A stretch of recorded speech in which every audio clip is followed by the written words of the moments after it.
Assalamualaikum warahmatullahi wabarakatuh. Puji syukur alhamdulillah kita bisa ketemu kembali.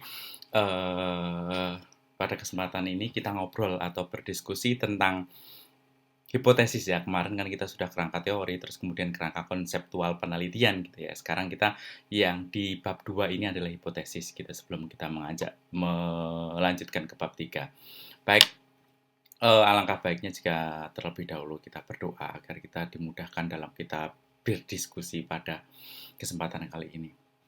Silahkan berdoa sendiri-sendiri ya.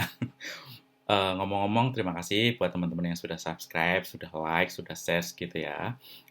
Terima kasih sekali sudah mensupport saya sampai sekarang ini. Yang belum subscribe, silahkan subscribe dan di like, kemudian di share ke teman-teman yang lain. Baik, tidak usah ngomong panjang lebar lagi untuk judulnya karena kita sudah tahu. Lanjutin yang kemarin yaitu adalah hipotesis gitu ya. Nah, hipotesis pengertiannya apa gitu ya. Teman-teman mungkin sudah hafal gitu ya, apalagi yang senior-senior yang rajin riset gitu ya. Pasti sering gitu ya. Apa toh hipotesis gitu ya. Ya sudah hafal sebenarnya adalah dia jawaban sementara dari sebuah penelitian atau sebuah pernyataan penelitian gitu ya. Nah, kalau menurut teori gini ngomongnya, hipotesis itu berasal dari kata hipo dan tesis. Hipo berarti kurang dari, sedangkan tesis berarti pendapat gitu ya. Jadi kan pendapat yang belum ya pasti atau belum fix gitu ya. Nah, kecuali nanti sudah ujian hasil dan sudah diolah datanya, kemudian nah jadilah itu adalah hipotesis yang sesungguhnya gitu ya. Oke, lanjut ya. Nah, hipotesis adalah ini ya, suatu pendapat atau kesimpulan yang bersifat masih sementara, jadi belum fix gitu ya. Belum benar-benar statusnya sebagai suatu tesis atau suatu hasil karya ilmiah, gitu ya. Baik. Nah, ini suatu kemungkinan jawaban dari masalah yang diajukan. Jadi kan kita sebelum sampai ke bab 2 itu ada bab 1. Muncullah sebuah pertanyaan-pertanyaan atau muncullah masalah-masalah penelitian yang ingin dijawab. Salah satunya masalahnya apa? Ya tergantung dari topik masing-masing dari teman-teman yang akan diajukan untuk skripsi atau untuk tesisnya ataupun untuk pengajuan hibah misalnya gitu ya. Timbul sebagai dua dugaan yang bijaksana dari seorang peneliti untuk menjawab karena sudah melakukan membuat teori gitu ya, sudah melakukan rancangan teori atau membuat kerangka teori sehingga kita kayaknya ini deh jawabannya, gitu ya. Nah, seperti itu ya. Kita lanjut. Nah, sekarang ke ciri-ciri dari hipotesis. Hipotesis itu apa toh ciri-cirinya? Yang pertama, harus menyatakan adanya hubungan, jadi adanya korelasi. Apakah single variabel bisa gitu ya? Bisa saja gitu, tergantung dari masing-masing penelitinya. Nanti ada yang tertentu gitu ya. Kita bahas yang di belakang gitu ya. Nah, adanya hubungan, adanya korelasi. Misalnya hubungan variabel A dengan variabel B gitu. Nah, terdapat hubungan atau menyatakan variabel A ini berhubungan kuat, berhubungan signifikan dengan variabel B. Nah, seperti itu. Maka hipotesis itu harus ada hubungan. Yang kedua itu adalah mencerminkan adanya fakta sesuai dengan fakta. Dari mana faktanya? Variabel A dan variabel B yang kita sampaikan tadi itu adalah berasal dari fakta atau berasal dari teori-teori yang sudah dikemukakan baik dari literatur textbook maupun hasil penelitian, gitu kan? Kan kalau di bab 2 tadi sebelum kita membuat kerangka teori, berarti kan melakukan tinjauan pustaka atau telah literatur. Nah, kalau di situ itu kan berarti mencari sebuah ilmu atau mencari teori-teori yang baru atau mencari teori yang sudah ada atau mencari hasil penelitian, kemudian kita masukkan di dalam tinjauan pustaka. Nah, itu berarti kan sudah fakta gitu ya. Berarti bukan hasil pendapat seorang ahli gitu ya. Karena kalau di evidence based level dari expert opinion itu kan yang paling rendah gitu kan ya, walaupun dia seorang profesor gitu ya. Itu yang ngomong adalah level evidence ya, bukan saya. Baik, lanjut. Harus berhubungan dengan ilmu serta sesuai dengan tubuhnya ilmu pengetahuan. Sesuai dengan ilmu. Kalau keperawatan ya keperawatan, ilmu komunikasi atau sosial ya sesuai dengan keilmuannya masing-masing. Sehingga dia hipotesis itu akan mencerminkan ini penelitian apa toh? keperawatan kok rasa psikologi, mohon maaf gitu ya, terus kemudian keperawatan kok rasa, pendidikan, ya ada yang seperti itu tergantung dari tes masing-masing memolesnya gitu, dari seorang penelitinya gitu ya, mau membuatnya seperti apa. Nah, biasanya teman-teman yang masih, belajar atau masih tahap S1 itu atau sarjana gitu kan, biasanya belajar. Maka ya kalau rasanya agak nano-nano ya wajar gitu ya, tapi yang penting paham gitu. Proses penelitian yang benar adalah seperti ini. Yang penting paham batang tubuh dari keilmuan keperawatan. Jangan keilmuan keperawatan kita dibuang-buang gitu. Mencarinya adalah lebih ke psikologis, misalnya kecemasan pada pelajar, kecemasan pada menghadapi ujian UAS gitu, mata kuliah apa, boleh boleh gitu. Tapi yang menyangkut keperawatannya itu di mana gitu kan, kurang greget gitu. Nah, tapi balik tadi, karena masih S1 belajar, ya sudah balik lagi ke pada pembimbing masing-masing, gitu ya. Terus lanjut, hipotesis harus dapat diuji. Ya harus dapat diuji, namanya juga sebuah, perencanaan. Kan sebuah variabel A dan B itu kan sudah dilakukan uji validitas dan reliabel. Berarti kalau sudah dilakukan uji validitas dan reliabel, berarti ada instrumen penelitiannya, instrumen dari setiap masing-masing variabel. Nah, instrumennya itu apa? Nah, instrumen itu kan bisa numerik dan kategorik, ya. Maka dia akan bisa dilakukan uji, gitu ya. Nah, nanti ujinya ada kesalahan, berarti bisa salah, bisa benar. Yang paham di sana, gitu ya. Oke, lanjut. Terus kemudian hipotesis harus sederhana. Nah ini balik lagi ke tes masing-masing dari peneliti ataupun dosen pembimbing gitu, misalnya kalau kita masih sebagai mahasiswa, ataupun dari panduan masing-masing, institusi mengeluarkan bagaimana panduan kita di dalam menulis hipotesis. Kalau yang paling simpel ya, terdapat atau tidak ada hubungan misalnya variabel A dengan variabel B, tidak ada pengaruh, A terhadap Z gitu misalnya. Nah itu adalah yang simpel gitu ya. Apakah boleh menuliskan variabel, H0, H alternatif? Boleh. Nah, itu tadi balik lagi pada masing-masing dari pembimbingnya dan dari standar penulisan, karya ilmiahnya masing-masing. Lanjut ya. Oh iya, kalau ada pertanyaan silahkan langsung di kolom komentar saja ya, kita jawab bersama nanti di sana. Oke. Nah, sekarang kegunaan hipotesis. Tadi sudah ciri-cirinya seperti apa, sekarang kegunaannya adalah memberikan suatu pernyataan hubungan yang berlangsung dapat diuji dalam penelitian. Jelas, berarti ada hubungan tadi dan dapat diuji. Kalau tidak dapat diuji, ya diujinya berarti secara empirik dan statistik biasanya gitu ya. Oke. Memberikan kerangka untuk melaporkan kesimpulan, penyelidikan gitu ya, memberikan kerangka untuk melaporkan kemungkinannya itu apa gitu ya. Ketoke kan kita sudah membuat kerangka teori dan kerangka konsep, kayaknya ini deh gitu ya. Itu sementara gitu. Nah, nanti diujikan yang fix itu seperti apa gitu ya. Memberikan penjelasan sementara terkait dengan gejala-gejala serta memudahkan perluasan pengetahuan dalam suatu bidang. Ya tadi, karena itu adalah, jawaban, berarti kan kayak teori gitu ya. Sementara, kayaknya ini nanti prediksinya. Misalnya, kalau panas, biasanya, itu adalah musim kemarau. Kalau mendung, pasti hujan, gitu kan. Nah, itu seperti itu, korelasinya biasanya seperti itu ya, untuk sederhananya. Oke, lanjut. Memberikan arah kepada peneliti ya, bukan penelitian, memberikan arah kepada peneliti. Kita mau kemana? Arah penelitian kita ini mau kemana?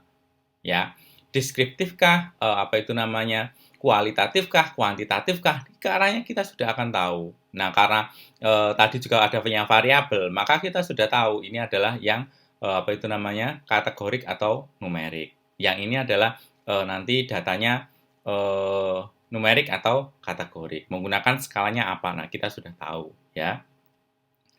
Oke, lanjut ya. Nah, jenis-jenis hipotesis.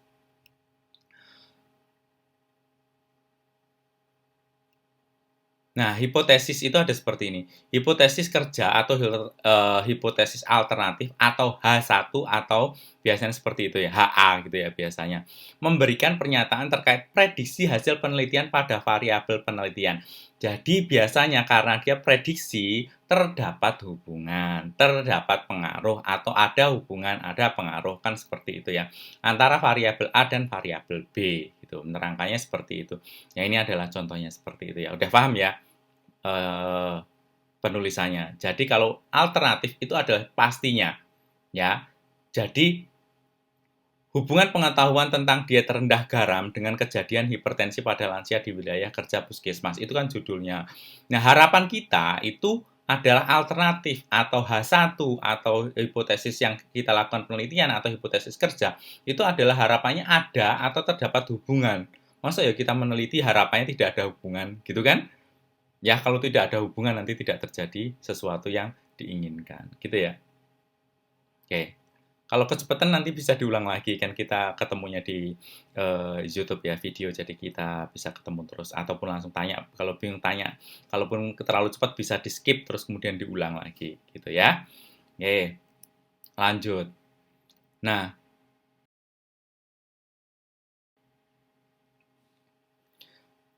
ini yang hipotesis nul atau hipotesis statistik atau H0. Pernyataan hipotesis yang digunakan untuk kepentingan uji statistik terhadap data hasil penelitian. Yang pertama, gitu ya. Jadi kalau tadi adalah hipotesis kerja atau H1 atau HA-nya adalah terdapat, maka otomatis H0-nya itu tidak terdapat hubungan atau tidak ada hubungan, gitu kan? Nah, jelas ya. Berarti harapan kita di dalam penelitian itu adalah H1, H alternatif atau hipotesis kerja gitu ya, bukan H0 atau H statistik gitu ya. Paham ya sampai sini? Nah, ini untuk menyatakan kesamaan kan tidak ada hubungan sama dengan sebelumnya. Gitu ya. Oke, lanjut. Nah, harapannya hipotesis ini ditolak sehingga hipotesis alternatif lah yang diterima. Karena kita sudah melakukan penelitian, masa hasilnya tidak ada hubungan. Gitu ya, paham ya? Oke, lanjut lagi.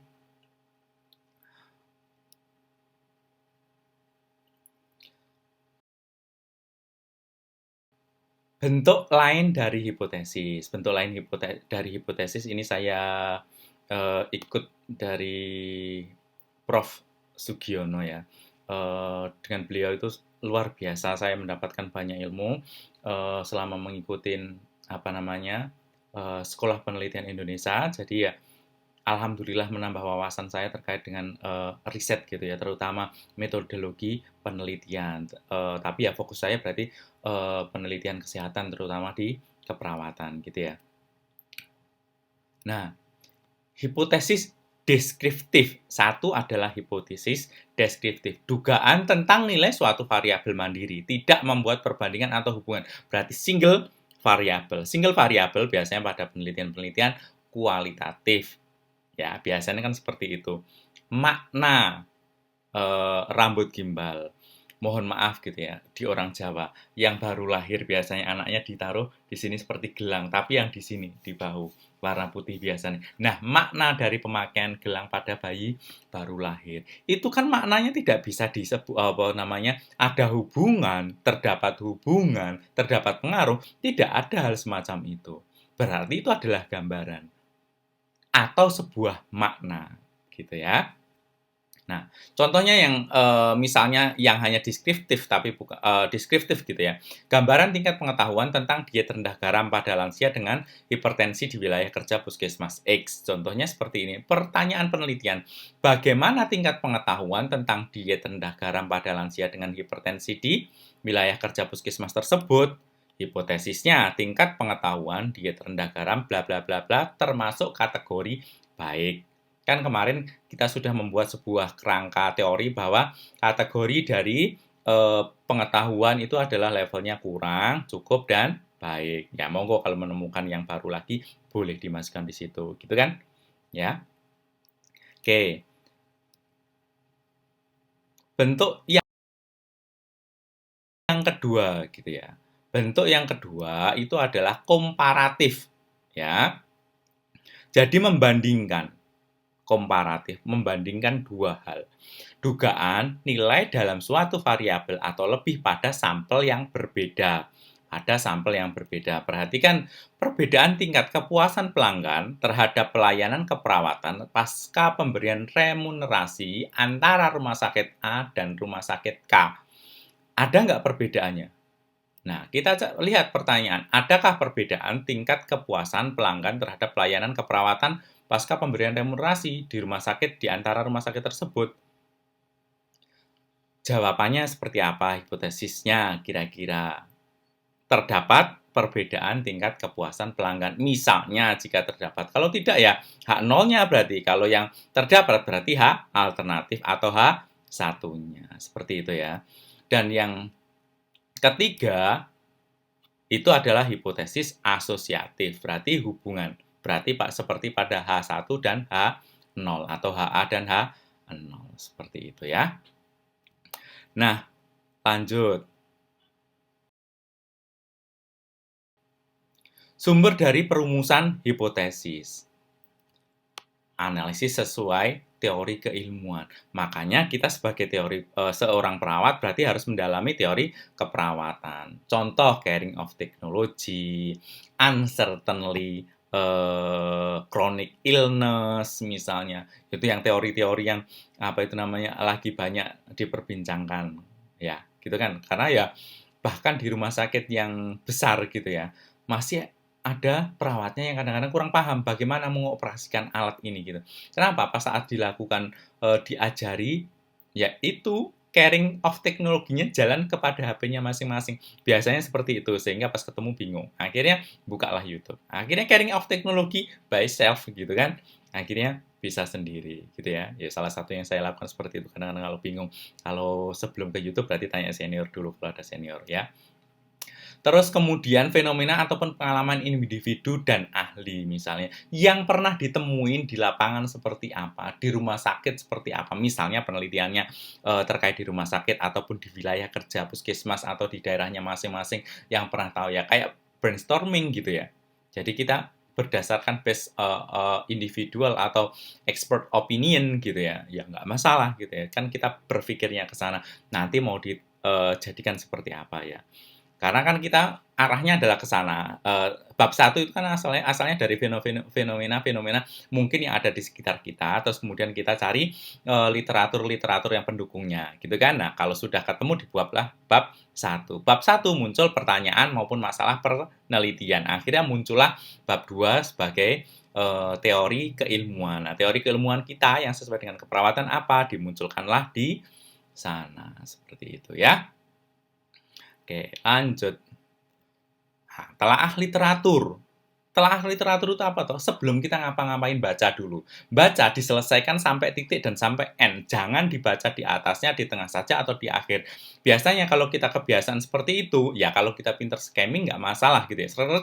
Selesai. Tapi kalau kita nggak pandai scamming di dalam membaca sebuah karya tulis ataupun textbook gitu misalnya, ya susah, akhirnya pemahamannya terpotong-potong, tidak sesuai pemahaman utuh yang dimaksud dari buku itu, atau textbook, atau penulisnya, ataupun peneliti itu, gitu loh, yang dipermasalahkan itu seperti itu ya.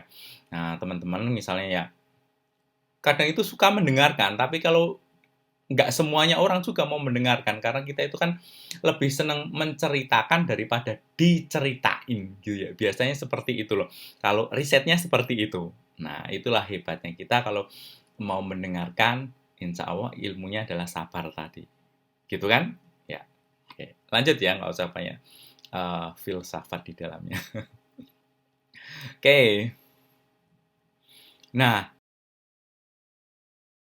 kesalahan dalam pengujian gitu ya. Menguji hipotesis adalah menaksir parameter populasi berdasarkan data sampel. Kan kita mau sebenarnya kan kita mau lihat populasi. Tapi kalau populasi itu kan terlalu besar, maka kita caranya adalah menggunakan sampel. Nah, harapannya sampel itu kan mewakili sebuah populasi, sehingga kita melihatnya adalah sampel sebagai populasi karena untuk generalisasi dari hasil penelitian. Ada dua cara menaksir. Ini dari Prof. Sugiono ya. Yang pertama adalah point estimate dan interval estimate atau sering disebut dengan confidence interval gitu ya.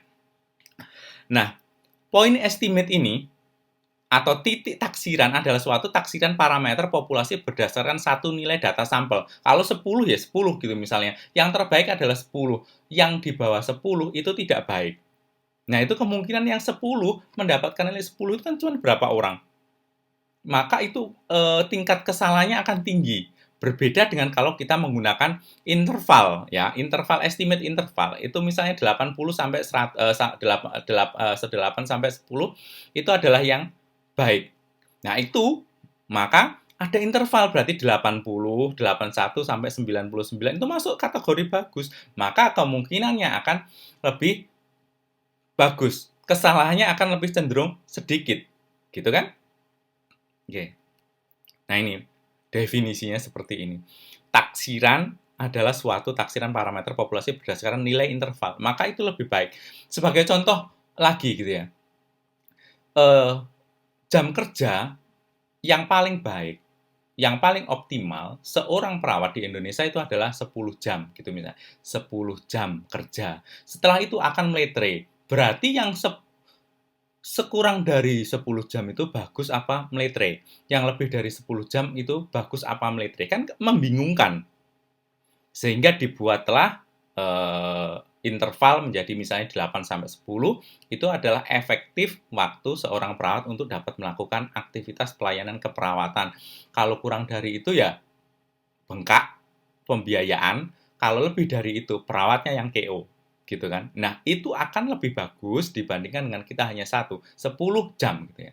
Tetapi ada kejadian tersendiri misalnya saat terjadi COVID, mau nggak mau harus diturunkan kurang dari 8 jam. Kenapa? Karena kalau kita kelelahan, itu yang terjadi di kami gitu ya. Tapi ya gitu, akhirnya tetap aja 8 jam itu pun kami kelelahan. 8 sampai 6 jam itu kami kelelahan luar biasa dulu saat COVID. Nah, itu kan jam kerja kita akan menurun kemampuan kita. Oke, lanjut ya.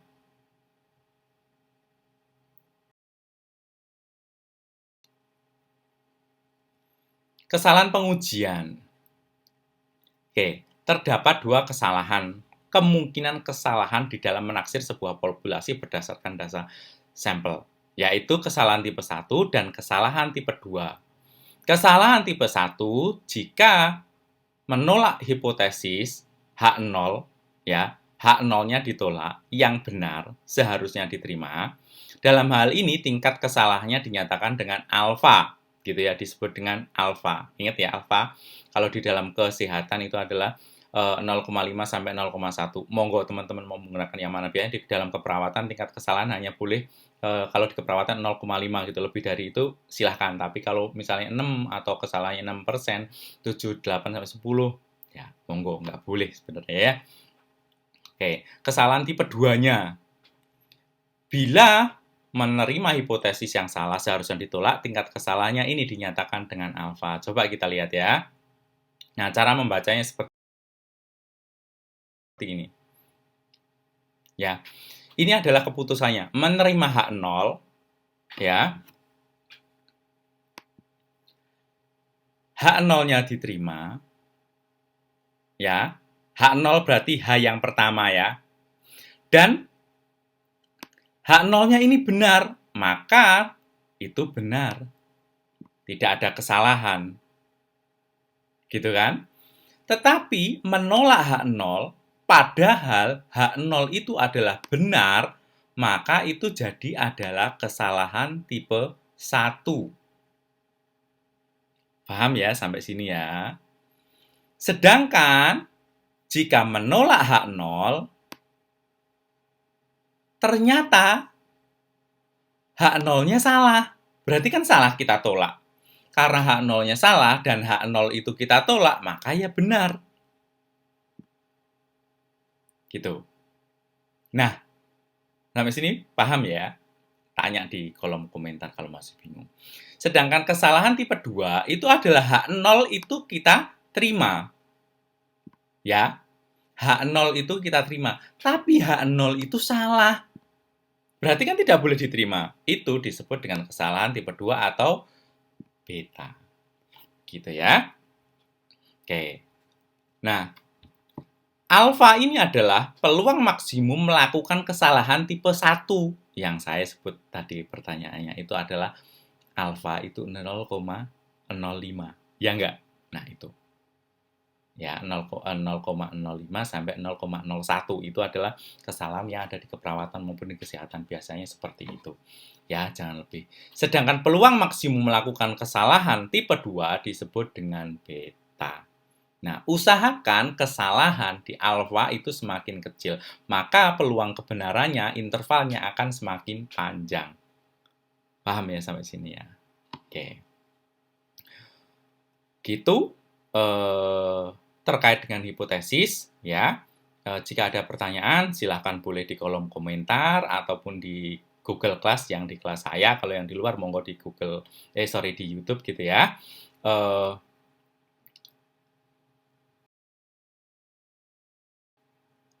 Tersebut yang bisa saya sampaikan. Jika ada salah kata dalam saya menyampaikan mohon dimaafkan ya.